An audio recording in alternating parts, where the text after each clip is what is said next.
out of the future comes Captain Starr of Space!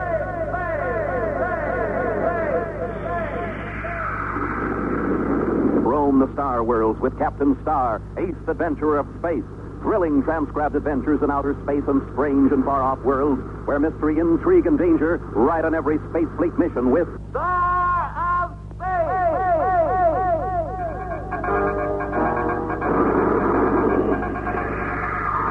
Nova City Space Station calling Captain Starr.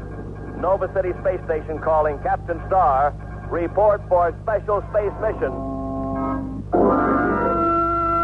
Ranger Starr reporting, Commodore Bradford. You're blasting from Mars Rock immediately. The Earth people in Polar City are fear-stricken, and they're threatening to leave. Over 15 of their leading citizens have disappeared in the last few weeks without any explanation. What's my assignment, sir? Investigate the mysterious disappearance. Find out who or what is behind them. Stop them.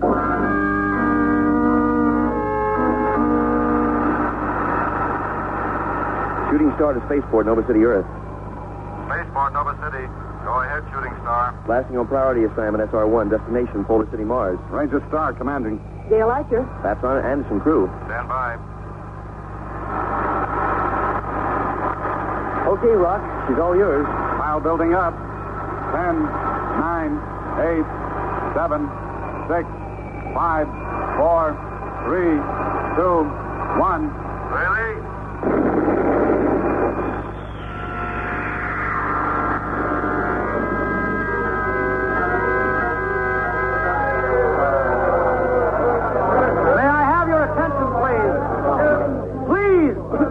I've just received word from Nova City, Earth, that Ranger Starr of the Space Rangers will arrive here tomorrow to help us. What do we do in the meantime? Captain Stedman, wait for someone to kill us? The local authorities, please, the local authorities are doing all they can. And I'm for selling out and leaving this part of Mars. If you all calm down for one moment, please.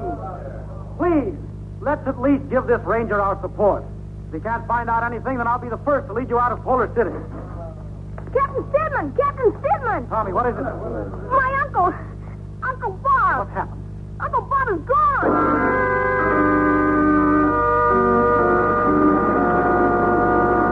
Shooting Star to Polar City, Mars Spaceport. We're in an established orbit waiting for assignment of landing berths.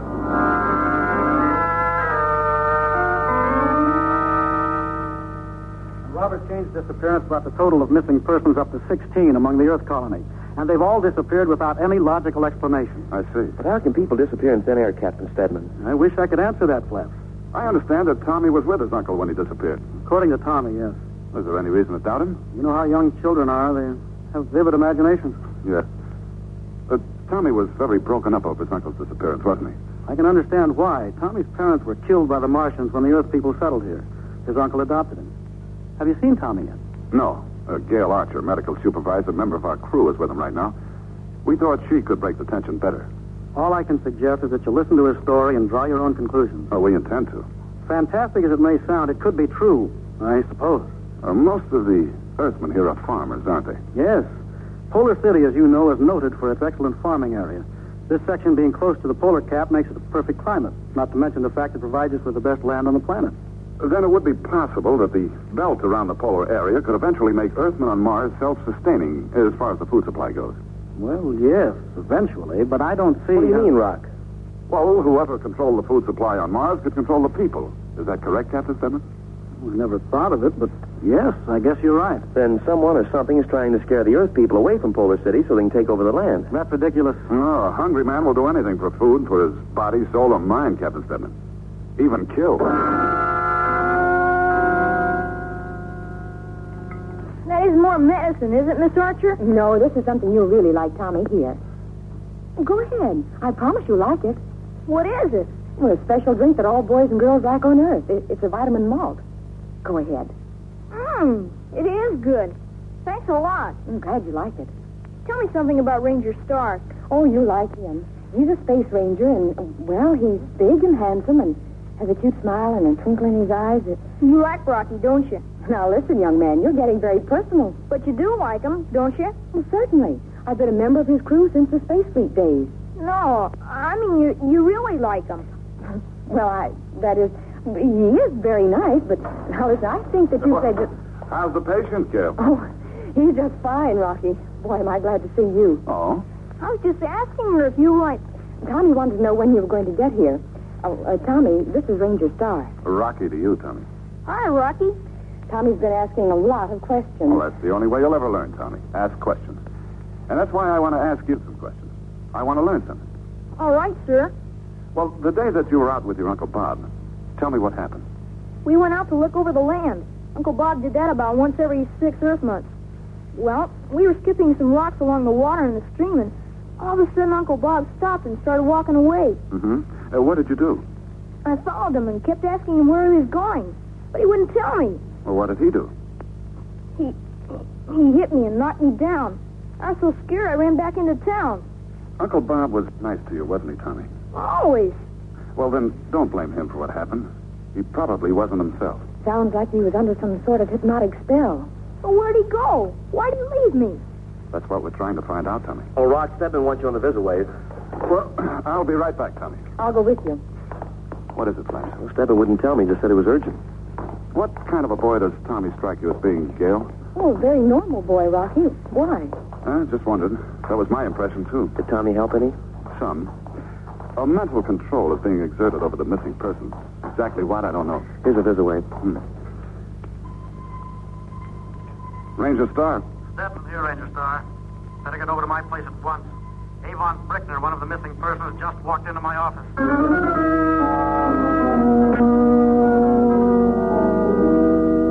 No, he walked in as if he'd never been missing. I asked him where he'd been. He just laughed. Did he say anything else?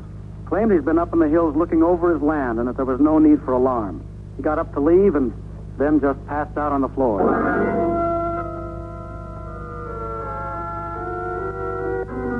I sent Gail over to the hospital to talk to the doctor. Claps is out at Brickner's home, standing guard. Why do you need a guard? Excuse me. Yes, Captain. Captain Stedman. This is Gail Archer. Tell Rocky that I've talked to Dr. Carson, that I'll meet him at the Brickner's home.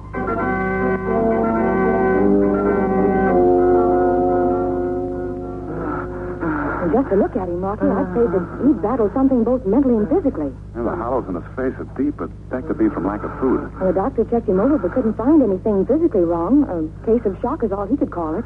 Did he find anything unusual on his person? Yes, here. In the palm of Brickner's hand. Looks like a burn. Well, that's what we thought at first, but it's more like a mark, a birthmark, a discoloration of the skin. That's odd. Burn looks like a diamond. It's almost a perfect shape. Well, what do you think it is? I don't know. Did you check with his wife to see if it could have been a birthmark? Mrs. Brickner was sent to bed by Dr. Carson. She was in a very nervous state. Well, nothing we can do here. Come on. Find anything? Maybe. I'm staying here with you, Claps, to stand guard. Gail will go back to Tommy's place. You expect something to happen here, Rocky? Avon Brickner's return seems more than just a coincidence. He disappeared once. It could happen again.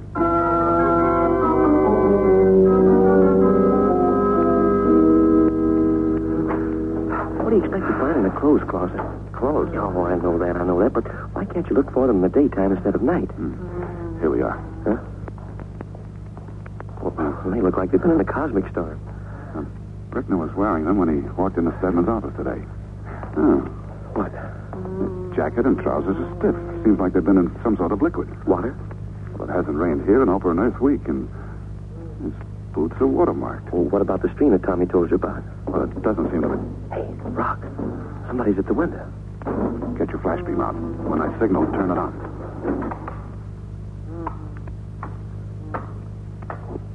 What is it? Quiet, Flash. Hey, look.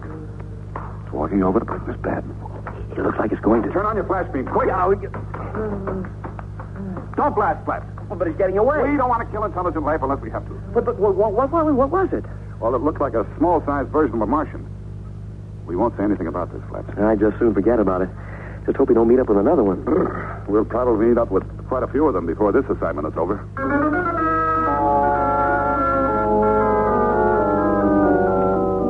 But going into that country is dangerous, Ranger Starr. Somewhere in the hills, there must be an answer to the mysterious disappearance of the Earthians here in the Polar City. If you've made up your mind, I guess I'll go with you. Oh, this is something that Flaps and myself will handle alone. Very well, if that's the way you want it. Well, Tommy, glad to see you up and around. He insisted on coming down to see you. Miss Archer said that you were going to look for my uncle. That's right, Tommy. I want to go, Rocky. Please let me. Well, I'd like to, but, well, it might be dangerous. Now, that isn't exactly the kind of a job for a young man like yourself to be doing. But maybe I can help find Uncle Bob and the other missing people. Oh, I'll bet you could. But you'll have to let Flaps and me go on this trip alone. They won't let me go, Tommy. Yeah, that's right. If I were a space ranger, I'd let me go along. I'll tell you what, Tommy. When you do grow up, I'll help you become a space ranger. You mean it, Rock? Honest? Honest. But to be a good space ranger, you have to make good marks in school and pass all your tests. Then we'd better run along, young man, and study. All right. But if you need any help, Rocky, you can count on me. Oh, I know we can. Be careful, Rocky. Oh, if anything should happen and you need us, use your communicator. Flaps and I'll have ours. I will. Come on, Tommy. Goodbye, Rocky. Flap. Goodbye, Tommy. Your equipment's loaded on the sand sled. You'll be able to use the sled until you reach the foot of the hills. Then you'll have to walk. Thanks, Captain Stedman. You sure you won't change your mind about me coming along with you? You'll be more help here, keeping the Earthians happy. That's a big job in itself. Very well. Good luck to both of you. Flaps and I rode the sand sled as far as we could into the hills, then strapped the gear on our backs and started walking. It was wild country, just as Stedman said it was, and the going through the tangled undergrowth was slow. By night, we were only halfway up the hill, so we camped by a small stream. Having been faced with eating Flaps' cooking before, I came prepared. I brought along some highly concentrated food tablets, and while he was insulted, my stomach was very happy. Before bedding down, we lit a small campfire to keep away curious marsh and desert cats, and then turned in for a night's rest.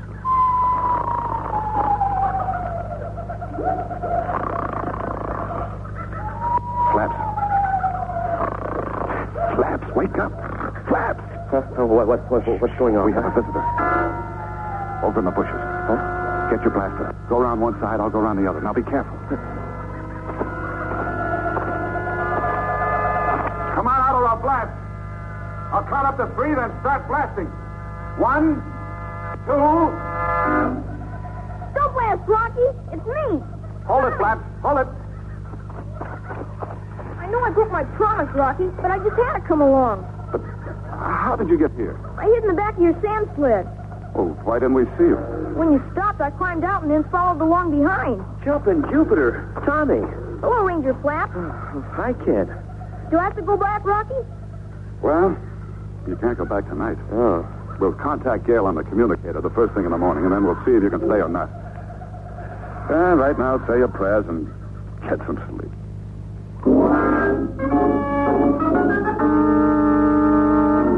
This is Commodore Bradford, Gale. Sorry to bother you this late at night, but I have some information that must get to Rock as soon as possible. Oh, Rocky and Flaps are gone, Commodore, but I'll get a message to them. What is it? Space Investigation Department just gave us a report on Captain Stedman. What about Stedman? He's really a space criminal known as Lance Whitman. Used to be a scientist, but was discharged from the scientific labs here in Nova City because of... Commodore Bradford. Commodore Bradford. You'll find that your communicator doesn't work, Miss Archer. Captain Stedman. Yes. I came over to report that Tommy is missing. Miss Tommy is missing. I thought perhaps you might know where he was. Why, no, I've been outside for some time. I heard your conversation with Commodore Bradford. Oh, what are you going to do? I have no choice now.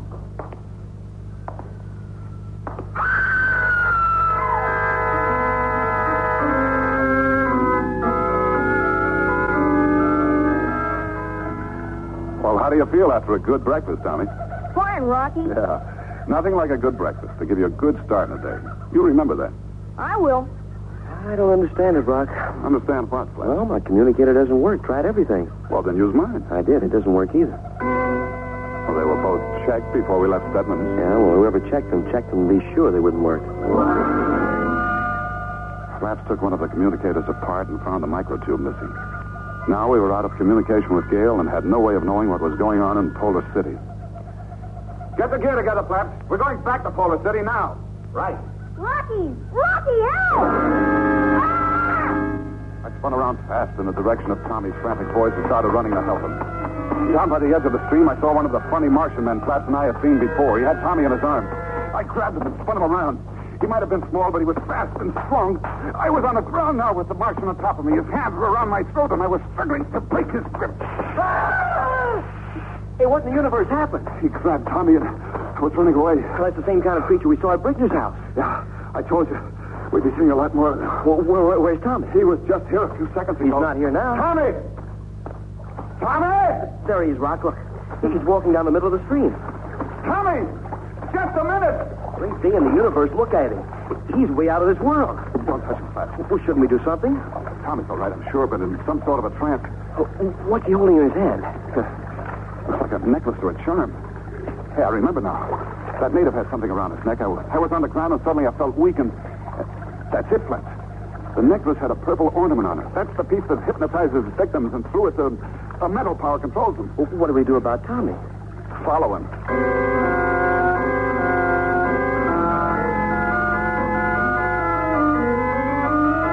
Well, he's still walking down the middle of the stream. Can't we do something to break the hypnotic spell? I don't know what effect it might have on him. The mental force is leading him someplace. We'll have a better chance if we can find out exactly what the control is. Then, once it's broken forever. Hey, look, Rock. He's walking out of the stream now. And toward that big jagged rock over there. There's nothing there. As far as we know now. Let's move a little faster so we can catch up with him, and then we'll stay right behind him. Tommy walked closer and closer toward the rock. We moved up close behind him so that we could protect him against any danger. When he reached the rock, he stopped, and suddenly the rock separated and swung open. Jumping Jupiter. It's opening up. We're going to follow him in. Now, act just the way he does, in a trance. And whoever's behind the rock slab will think we're one of the captives. Yeah, you hope. I'm hoping real hard. Now we found ourselves in a huge cave. The rock slab swung shut. We followed Tommy down the cave that was lit with purple torches on each side. Ahead of us, there was a big open area with 20 or more of the native Martians, like the one we had fought with earlier, standing around a large open pool. Tommy walked right into their midst and stopped. What do you make of it, Rock? Looks like some sort of ancient sacrifice ritual. Well, they're all just standing around the pool. Why don't they do something? Well, maybe they... You are now facing the pool of life, Tommy Kane. And you will soon be one of us. Me and my big mouth. Don't ask any questions now, Clark. Just do what I say. Get your blaster ready. When I holler, start running toward that pool and firing into it. I don't understand. I'll explain later. We haven't much time. Now, wait here until I holler for you. Right. Whoever you are, don't try to stop me from taking this boy out of here. If you do, I'll blast your pool of life into eternity. I've been expecting you, Ranger Starr. Welcome. You heard me. I'm taking this boy out of here. I say you won't. I don't think you will at all. Look up there. Hey, Rock. Hey, Rock. Rock, it's Tia, look.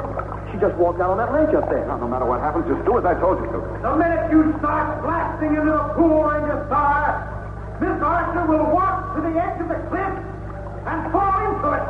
All right. All right. What do you want us to do? Up on that ledge, you'll find some diamond-shaped rocks. Listen carefully, Starr. Diamond-shaped rocks. Pick one of them up and take it to Miss Archer. Very well.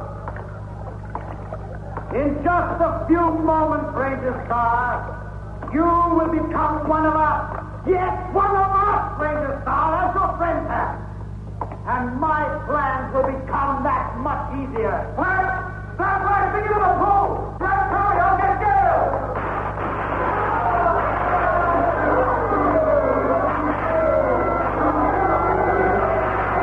Let's go, Flash, before the place stays in. No! No! You can't destroy my work! I've been years trying to protect my people! Come back! Come back!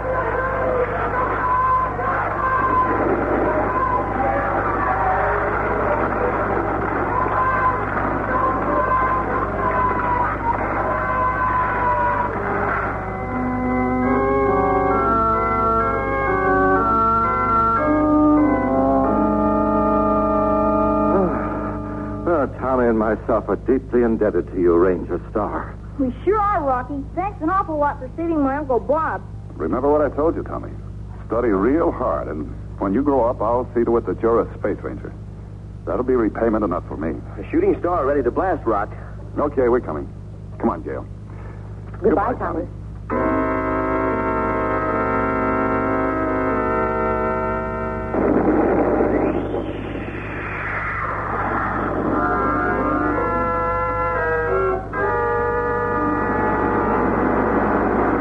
Well, another mission accomplished, Rocky.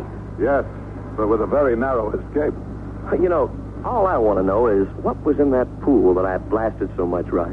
Well, that was a form of intelligent matter that Stedman perfected. He was a brilliant scientist, but used his knowledge wrong. Mm-hmm. The purple ornaments shaped like diamonds were a dried portion of the liquid in the pool. I see. He spread them around the hilly area of Polar City, and the farmers, on their check of their land, would pick them up, fall under an hypnotic spell, and the intelligent matter would lead them to the cave. Oh. Well, what did he do with the people? Well, only a scientist could explain it, Flaps, but... Well, I'd imagine they were used in some way to feed the pool of intelligence. Oh, I'm glad we got rid of the thing. Well, Stedman told me that he planned to rule the universe someday through the pool of intelligence. Well, how's that deal? Well, first, he had to scare the farmers away. Which he was doing a nice job of. And then, through the food supply, he could control Mars. Yeah, but what about the rest of the universe? Well, he'd use his purple ornaments to attract certain powers to Mars, and then, through his control, it would have been an easy matter to use the powers as he wished. Dad, what are you tapping your head for? I'm just checking to see if I still have all my brains.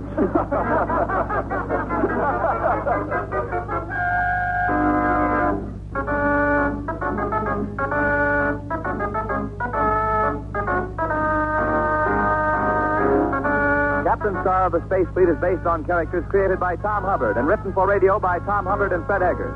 John Larch is heard as Captain Starr, Jane Harlan as Gail Archer, and Tom Hubbard as Cadet Sergeant Stripe. Captain Starr comes to you transcribed from Hollywood.